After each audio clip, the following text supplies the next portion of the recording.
Hi viewers, welcome to our channel. ప్రస్తుతం మనతో పాటు భరద్వాజ్ గారు సీనియర్ జర్నలిస్ట్ వాడితో ఒకసారి మాట్లాడదాం. సార్ నమస్కారం. సార్ నమస్తే. సార్ అల్లు అర్జున్ గారి ఇష్యూ కాంప్లికేటెడ్ గా మారుతుందో మనం చూస్తూ వస్తున్నాం. సో ఇంకా ఇష్యూ నడుస్తూనే ఉంది. అయితే ఈ ఇష్యూకి దిల్ రాజు గారు ఏమన్నా ఫుల్ స్టాప్ పెట్టబోతారా అంటూ ఒక చర్చ జరుగుతుంది సార్. ఆయన Telangana film development corporation chairman గా ఉన్నారు. అటు వారధిగా, అటు సినిమా ఇండస్ట్రీ ప్రభుత్వానికి మధ్య వారధిగా ఆయన ఉన్నారు కాబట్టి ఆయన ఏమన్నా హ్యాండిల్ చేస్తారా? తొందరలో రేవంత్ గారిని, అల్లు అర్జున్ గారిని ఇద్దరిని కూడా కలుస్తారని చెప్పారు. అలాగే రేవతి గారి భర్తకు సినిమా ఇండస్ట్రీలో పర్మనెంట్ జాబ్ ఇస్తామని కూడా ఆయన అనౌన్స్ చేశారు. మరి ఆయన చాలా క్లియర్ గా రేవంత్ రెడ్డి గారితో మాట్లాడాను అని చెప్పాడు. నిన్న మీడియా ముందుకు వచ్చినప్పుడు కిమ్స్ లో ఆయన మాట్లాడి ముఖ్యమంత్రి గారిని ఆల్రెడీ కలవటం జరిగింది, ఆయనతో విషయాలన్నీ కూడా మాట్లాడాను, ఆయన బయట ప్రచారం జరుగుతున్న వ్యవహారం ఆ తీరు పట్ల ఆవేదన వ్యక్తం చేశారు ముఖ్యమంత్రి గారు. ఇండస్ట్రీ పట్ల ఆయన ఏమీ వ్యతిరేకంగా లేరు, కాకపోతే అలాంటి ప్రచారం జరుగుతోంది అన్నట్టుగా ఆయన తనతో అన్నట్టుగా దిల్ రాజు గారి మాటల్లో బయటకు వచ్చింది. అయితే ఆయనతో మాట్లాడటం అయిపోయింది అన్నప్పుడు అల్లు అర్జున్తో కూడా మాట్లాడతాను అన్నాడు. ఇండస్ట్రీలో ఒక ప్రామినెంట్ వ్యక్తిగా అన్నారు తప్ప పుష్ప వివాదానికి సంబంధించి అల్లు అర్జున్ని కలుస్తానని చెప్పలేదు ఆయన. ఇండస్ట్రీలో ఒక ప్రామినెంట్ వ్యక్తిగా అల్లు అర్జున్ని కూడా కలుస్తాను, మాట్లాడతాను అన్నప్పుడు ఇష్యూని సార్ట్అవుట్ చేస్తారా అని అడిగారు. కావచ్చు, అవన్నీ తెలుస్తాయి కదా మీకు ఎందుకు మీరు ఇంట్రాగేషన్ టోన్లో వెళ్తారు అన్న టోన్లో మీడియాతో ఆయన మాట్లాడారు. మాట్లాడుతూ విషయం మొత్తం తెలుసు, నాకు అర్థమైంది, దీన్ని ఎలా సార్ట్అవుట్ చేయాలో అలా చేయొచ్చు, పెద్ద ఇబ్బందికరమైన పరిస్థితి ఏం కాదు అని అన్నారు. కానీ నిజానికి ఆయన కిమ్స్లో ఎందుకున్నారు అంటే చాలా క్లియర్గా సీఎం గారితో మాట్లాడిన తర్వాత పరిస్థితిని తను ఆకళింపు చేసుకోవడానికి హాస్పిటల్కి వెళ్ళాడు ఆయన. వెళ్ళి అక్కడ జరుగుతున్నటువంటి వైద్యము వ్యవహారము ఇవన్నీ డాక్టర్లతో మాట్లాడి ఆ పిల్లవాడికి వెంటిలేటర్లు తీసేశారు. తీసేసి ఆహారం అందించేటువంటి ప్రయత్నం జరుగుతోంది, తను రెస్పాండ్ అవుతున్నాడు. కానీ అతనికి ఇంకా ఆ షాక్లో ఉన్నాడు, ఆ డిప్రెషన్ ఆ షాక్లో ఉన్నమాట వాస్తవం, ఎవరిని గుర్తుపట్టేటువంటి పరిస్థితి లేదు. డాక్టర్లు మీరు పక్క నుండి నెమ్మదిగా అతన్ని అంటే తనని తాను రీఆర్గనైజ్ చేసుకోవడానికి మీరు తండ్రిగా పక్క నుండి అతనితో ట్రావెల్ అయితే కొంతవరకు రికవరీ కావచ్చు అని డాక్టర్లు తనకు చెప్పినట్టుగా ఈ రేవతి గారి భర్త చెప్తున్నాడు. ఆయన ఐటీలో ఉన్నాడు, ఐటీ ప్రొఫెషనల్. ఆయనకి ఏదైనా ఒక పర్మనెంట్ ఉద్యోగం ఇవ్వటానికి కూడా ముఖ్యమంత్రి గారి దగ్గర చర్చ వచ్చింది అనేది దిల్ రాజు గారు చెప్పారు. చెప్పి ఆ కుటుంబానికి ఎప్పటికే అంటే ప్రభుత్వం వైపు నుంచి వైద్య సహాయం అందించడం మాత్రమే కాదు, ఇన్ కేస్ ఇంకో దేశంలో ఎక్కడైనా లేదు, ఇంకొక హాస్పిటల్లో ఇంకెక్కడైనా, ఈ దేశంలోనే ఇంకో హాస్పిటల్లో ఎక్కడైనా మెరుగైన వైద్యం దొరుకుతుంది అనుకుంటే అక్కడికి కూడా పంపించడానికి ప్రభుత్వం సిద్ధంగా ఉంది అని కోమటిరెడ్డి వెంకటరెడ్డి గారు చెప్పారు ఆల్రెడీ. అలాగే మైత్రి మూవీ మేకర్స్ నుంచి ఒక 50 లక్షలు వాళ్ళు ఇచ్చారు. అలాగే అల్లు అర్జున్ నుంచి కూడా ఒక 10 లక్షలు అందినట్టుగా ఆయన చెప్పారు. 10 లక్షలు డీడీ వచ్చింది అనే మాట చెప్పారు. డీడీ వచ్చిందంటే ఆల్రెడీ వాళ్ళ అకౌంట్లోకి డబ్బులు వచ్చినట్టే లెక్క. కాబట్టి ఇది జరిగింది అంటే దాదాపు 60 లక్షలు ఆయనకి ఆ సినిమా యూనిట్ నుంచి అందినట్టుగా భావించాలి. అయితే మిగిలిన 15 లక్షలు ఫేజ్ మేనర్లో అనే కాకుండా వాళ్ళకి ఎప్పుడైనా అవసరమైనప్పుడు, ఇన్ కేస్ అతను రేపు ఎడ్యుకేషన్లోకి వచ్చినప్పుడు ఎక్కడైనా ఏదైనా అవసరం అయితే డెఫినెట్గా ఇది మాత్రమే కాదు, ఇంకేదైనా కూడా చేయడానికి మేము సిద్ధంగానే ఉన్నామనే విషయం వాళ్ళు చెప్పారు. ఎవరు? అల్లు అర్జును చెప్పాడు, అరవింద్ గారు చెప్పాడు. కాబట్టి సహకరించడానికి వాళ్ళందరూ అనుకూలంగానే ఉన్నారు. ఇండస్ట్రీ వైపు నుంచి కూడా ఏ రకమైన సహాయం చేయడానికైనా ఫిల్మ్ డెవలప్మెంట్ కార్పొరేషన్ నుంచి కూడా మేము సిద్ధంగానే ఉన్నామని దిల్ రాజు గారు చెప్పాడు. చెప్పి ఈయన మేబీ అల్లు అర్జున్ని కలవచ్చు, కలిసి సన్నివేశాన్ని అంటే అతను గాయపడినట్టుగా మాట్లాడాడు. నా క్యారెక్టర్ అసాసినేషన్ జరుగుతోంది అని చెప్పేసి ఆయన ప్రెస్ మీట్ పెట్టి ప్రపంచానికి వెల్లడించాడు తన మనసులో బాధని. ఓకే. ముఖ్యమంత్రి గారు అసెంబ్లీ వేదికగా మాట్లాడిన మాటలు తనని గాయపరిచినట్టుగాను మాట్లాడుతూనే కొంచెం టాక్టికల్గా ఒక మాట, అంటే ఆయనకి ఎవరో తప్పుడు సమాచారం అందించారు, తనకు అందిన సమాచారం మేరకు ఆయన మాట్లాడారు, ఆ మాటలు నన్ను గాయపరిచినాయి, ఆ మాటలు ఆయనకు అందిన సమాచారం ఆధారంతో మాట్లాడారు, ఆ సమాచారం ఇచ్చిన వాళ్ళది తప్పు అన్న ఒక లీడ్ ఇస్తూ ఆయన ముఖ్యమంత్రి గారి వ్యాఖ్యానం మాటల మీద కామెంట్ చేశాడు. అది కదా మంట రాజేసింది. కాబట్టి ముఖ్యమంత్రి గారి ఇంటెన్షను అవన్నీ కూడా ఇప్పుడు అల్లు అర్జున్కి స్పష్టంగా అర్థమైనాయి. ఎప్పుడు నిన్న విచారణకు వెళ్ళిన తర్వాత పోలీసు విచారణ సందర్భంగా వాళ్ళు వీడియోలు అన్నీ చూపించి సన్నివేశాన్ని పునర్నిర్మించి ఆయన మాటల్లో దొర్లినటువంటి అపసవ్యతను కూడా ఆయనకి వివరించి, ఆయన మొదటి వీడియోలో ఏం మాట్లాడారు, సక్సెస్ మీట్లో ఏం మాట్లాడారు, తర్వాత ముఖ్యమంత్రి గారి అసెంబ్లీ వేదికగా ముఖ్యమంత్రి గారి ప్రసంగం నడిచిన తర్వాత గాయపడి ఏర్పాటు చేసినటువంటి ప్రెస్ మీట్లో ఏం మాట్లాడారు, వీటి మధ్య ఉన్నటువంటి వైరుధ్యాలు ఏమిటి, ఈ వైరుధ్యాలకి కారణాలు ఏమిటి, అసలు జరిగింది ఏమిటి, బిహేవ్ చేసిన పద్ధతి ఏమిటి, వీటన్నిటికీ సంబంధించి వాళ్ళు ఆయనకి పూర్తిగా వీడియో సహితంగా వివరించి ఇలా ఎందుకు మాట్లాడాల్సి వచ్చింది అంటే, జరిగిన సంఘటనలో అక్కడ మీ పాత్రని మీరు, థియేటర్ యాజమాన్యం తన పాత్రని తాను స్వీకరించడానికి ఎందుకు ఇబ్బంది పడ్డారు, ఎందుకు నెపాన్ని పక్కకి నెట్టేసే ప్రయత్నం చేశారు అనేదే ప్రధానంగా అక్కడ నడిచింది. అయితే సన్నివేశం మొత్తం ఈ విచారణ సందర్భంగా వ్యక్తమైనటువంటి భావాలు, కనిపిస్తున్న వాస్తవాలు ఇవన్నీ చూసి ఆయన కొంచెం ఎమోషనల్ అయినట్టుగా సమాచారం బయటకు వచ్చింది. ఎమోషనలైజ్ అవటంతో పాటు ఆయన కొంత తన వైపు నుంచి కూడా తప్పు జరిగినట్టుగా అంగీకరించినట్టుగా కూడా ఒక మాట బయటకు వచ్చింది. ఇది అధికారిక ప్రకటన కాదు. మనకి అక్కడ ఆ స్టేషన్ నుంచి రిపోర్ట్ చేసినటువంటి రిపోర్టర్లు, అలాగే వివిధ మాధ్యమాలలో బయటకు వచ్చినటువంటి ఒక అంశం ఇది. అయితే దీనికి కొంత వ్యాలిడిటీ ఉంది. ఎందుకంటే మెయిన్ స్ట్రీమ్ మీడియాలో కొంచెం విలువ ఉన్నటువంటి ఏజెన్సీల నుంచే ఈ మాట బయటకు వచ్చింది. సో ఆయన నెమ్మదిగా ఒక రకమైనటువంటి కన్ఫెసివ్ టోన్లోకి వస్తున్నాడు అనేది అర్థమవుతుంది. నిన్న విచారణ తర్వాత ఆయన కొంచెం, అంటే మొత్తం సన్నివేశం అర్థమైంది ఆయనకి, ఎందుకు ఇలా మొత్తం తనకు వ్యతిరేకంగా మారుతోంది, ఈ మారటం వెనకాల తన వైపు నుంచి జరుగుతున్నటువంటి లోపాలు ఏమిటి అనేది అర్థం చేసుకోవటానికి ఆయనకు 3.5 గంటల టైం పట్టింది. ఈ 3.5 గంటల్లోనూ తన వైపు నుంచి జరుగుతున్నటువంటి తప్పుల గురించి ఆయనకు ఒక అవగాహన ఏర్పడింది అనేది మనకు అర్థమైంది. అందుకనే ఆయన కొంచెం కన్ఫెసివ్ టోన్లోకి మారాడు. ఆయన కన్ఫెసివ్ టోన్లోకి మారితే సమస్య పరిష్కారం అయిపోయినట్టే. దాన్ని ఎవరూ క్లియర్ చేయక్కర్లేదు. ఆయన వెరీ ఫస్ట్ డేనే ఈ మాట చెప్పుంటాయి. నేను మొదటి నుంచి చెప్తున్నాను ఆ మాట. ఆయన మొదటి ప్రకటన, మొదటి వీడియో,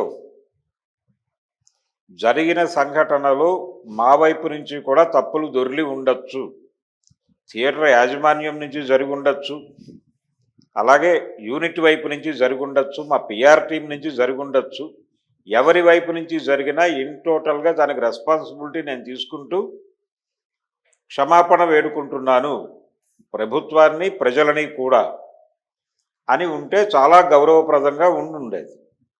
దానికంటే ముందు అసలు ఆయన ఇన్సిడెంట్ జరిగింది అని తనకు తెలియగానే, ఏది పోలీస్ ఆఫీసర్ల నుంచి తనకి విషయం తెలిసిన మరుక్షణం సినిమాని వదిలిపెట్టి వాళ్ళతో పాటు వెళ్ళి వాళ్ళ సమక్షంలోనే ఆ బాడీని చూసి అక్కడే నివాళులు అర్పించి ఇమ్మీడియట్గా పిల్లవాడి దగ్గరికి వెళ్ళి అతని పరిస్థితి ఏంటో గమనించి ఆ కుటుంబానికి భరోసా ఇచ్చి అక్కడి నుంచి స్టేషన్కి వచ్చి ఫర్దర్గా జరగవలసిన ప్రొసీజర్ ఏంటనేది తనే ఆర్గనైజ్ చేసి తనే మర్నాడు పొద్దున్నే వెళ్ళి సినిమాటోగ్రఫీ మినిస్టర్ని కలిసి ఆయన ద్వారా సీఎంని కలిసి రిలీఫ్ మెజర్స్ ఏమిటి, మేము ఏం చేయాలి, మీ ద్వారానే చేస్తాం ఏదైనా సరే అనేది అలా గనక తను ఆ ఒక్కరోజు చేసుంటే సమస్య ఇక్కడ దాకా వచ్చేది కాదు. ఆ రోజే ఆయన్ని ఓదార్చి ఇంటికి పంపించేవాడు రేవంత్ రెడ్డి స్వయంగా.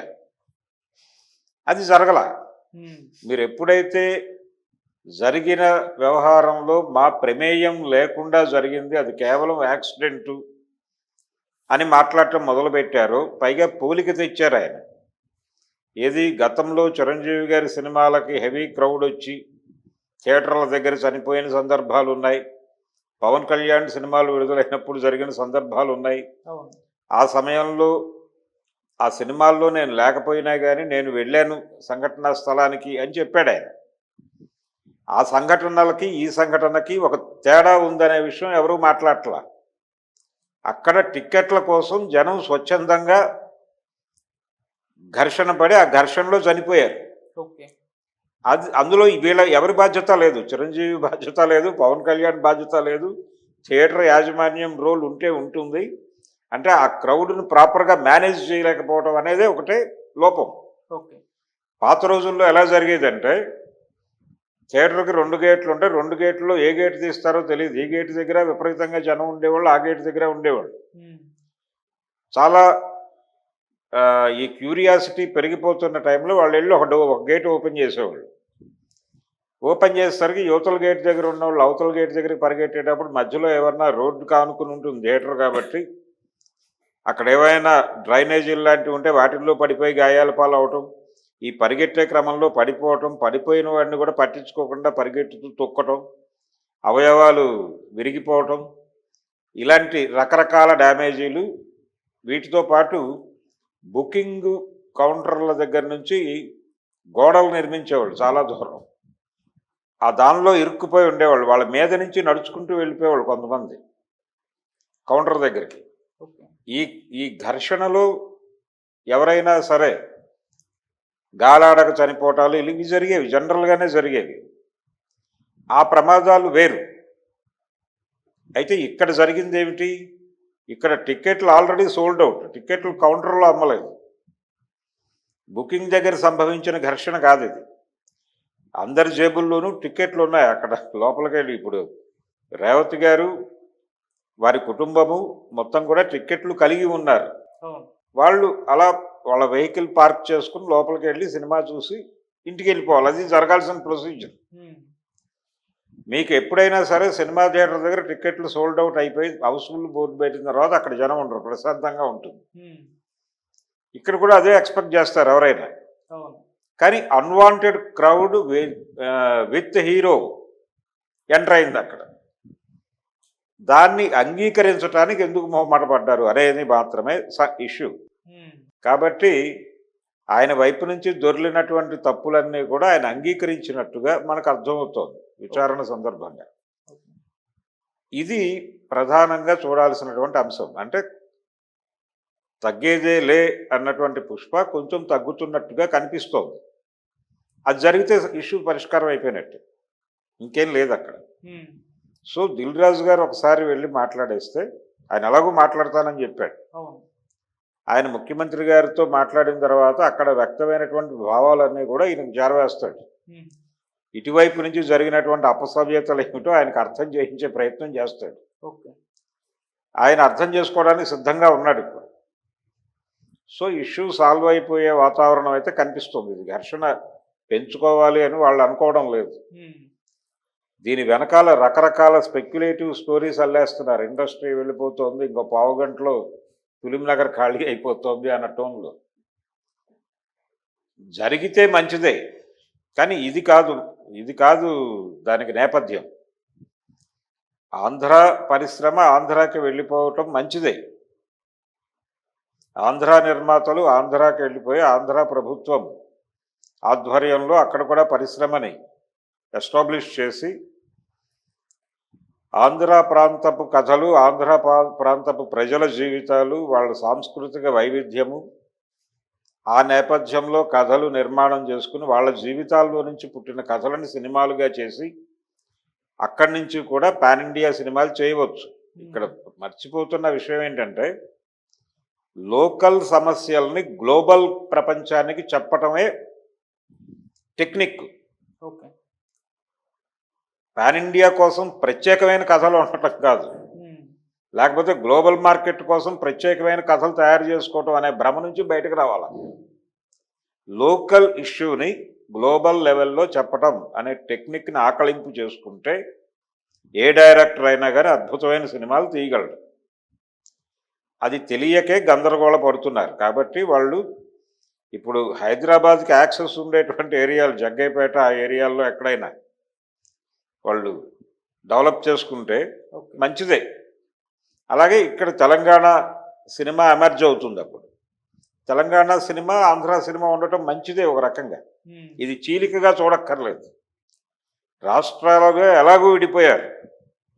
తెలంగాణ తెలుగు, ఆంధ్ర తెలుగు అనేది ఇది నిజానికి కాన్స్టిట్యూషనల్గా జరగవలసినటువంటి ఒక ప్రయత్నం. అది జరగాలి. తెలంగాణ తెలుగు వేరు, ఆంధ్ర తెలుగు వేరు అనేది గనక చేయగలిగితే, నారాయణ రెడ్డి గారు అన్నట్టు తెలుగు జాతి మనది, రెండుగా వెలుగు జాతి మనది అన్నాడు ఆయన.